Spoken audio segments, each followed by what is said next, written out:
One of the most fascinating classes I had was a few years ago. I was attending a course at Kellogg's Business School, University of Chicago. And it was 58 CEOs from around the world. And this very brilliant, world-renowned professor alone was teaching our class for like 4 days. And he got to this last session and he said to everyone, write down your lost dream or the thing you really wish you could do, but that you haven't done. And everybody was first like, these were powerful people in the room. A number of some really rich guys in their pockets. Anyway, he got us to write it down. Everybody wrote down. Then he had all these sticker notes, post-it notes and all that. And then he started saying, okay, starting from someone, say what that dream is. Guess what? He made us in the room, for every person that raised what they wanted or what they thought they dreamt of doing but they hadn't done. He asked, is there anybody in the room that could help them fulfill the dream? I kid you not. Only 2 were outstanding when we were done. Only 2 things remained in that room that could not be fulfilled.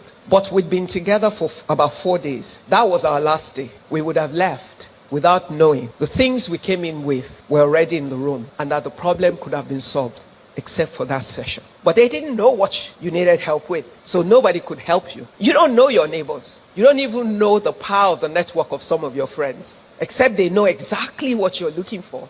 They cannot put their network at use for you. Every person is 10 people away from your solution. Every single person you know. By the time they reach their number 10 person, there's someone they know that will solve your problem. But it's about you knowing how to make that connection work for you.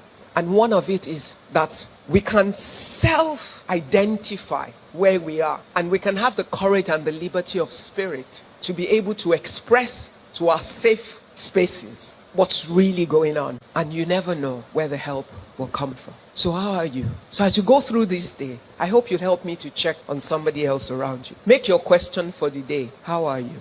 Ask somebody else. Imbibe the habit of asking in your network how people are. Just ask regularly. I think you'll be shocked that someone that was smiling a minute ago, the next minute can burst into tears when you ask how they are. And I found it to be true in many ways. So please, I want us to look out for each other a bit more. Because you see, when you help other people, you actually help yourself. Because when you say to someone, how are you? And they respond, you're going to end up talking about how you are. And it does make a difference.